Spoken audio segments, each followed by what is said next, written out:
Dan ketahuilah bahwa ternyata ketika anak kita meninggal dunia, ini adalah sebuah ujian dan cobaan. Dan ketika kita bersabar dalam menghadapi berita atau malapetaka tersebut, maka Allah akan bangunkan pada kita Baitul Hamdi, rumah pujian nantinya di surga. Hal inilah yang disebutkan dalam sebuah hadis yang diriwayatkan oleh At-Tirmizi. An Abi Musa Al-Asy'ari radhiyallahu anhu anna Rasulullah sallallahu alaihi wasallam qala.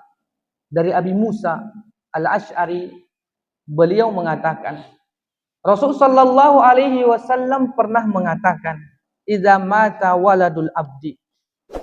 Apabila ada anak seorang hamba meninggal dunia, qala Allahu li malaikatihi, maka Allah pun akan berfirman, akan berkata kepada para malaikat, yaitu kepada malaikat yang mencabut anak tersebut.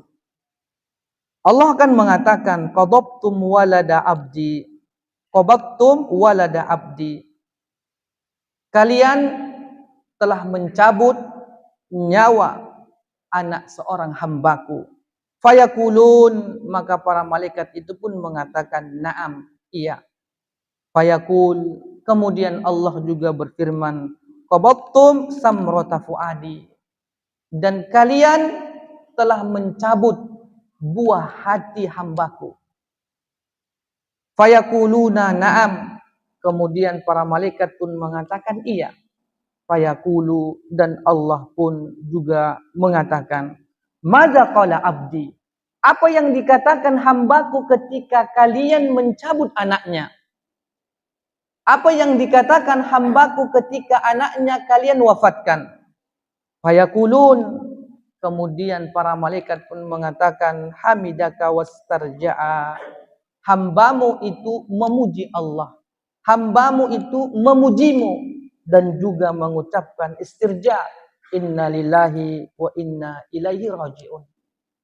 Fayakulullah, kemudian Allah pun berfirman dengan mengatakan, ubnu li abdi baitan fil jannah wasammuhu baital hamdi.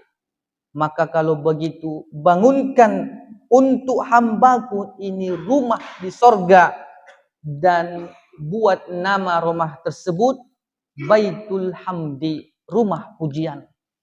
Maka ternyata begitu besarnya pahala ketika anak-anak kita meninggal dunia dan kita pun bersabar menghadapi cobaan tersebut.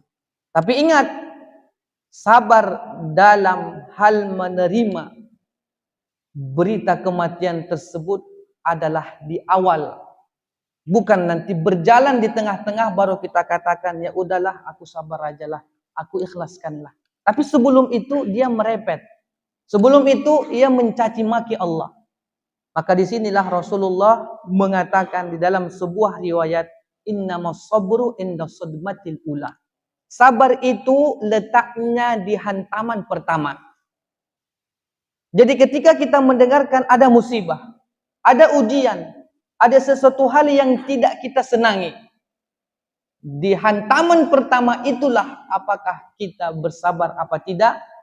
Inilah yang nantinya mendapatkan pahala yang luar biasa. Biasanya para wanita itu sulit untuk mendapatkan sabar di hantaman pertama ini. Maka ketika misalnya ia menikah seminggu, ternyata meninggallah suaminya. Nah itu ia akan merepet dulu dia. Dia akan mencaci maki Allah. Kenapa seandainya. Nanti setelah orang atau orang-orang yang takziah datang mengatakan, sabar ya. Setelah itu baru ia mengatakan, ya udahlah, aku ikhlaskanlah suamiku. Nah ingat, hal itu tidaklah termasuk sabar yang disuruh Rasul sallallahu alaihi wasallam.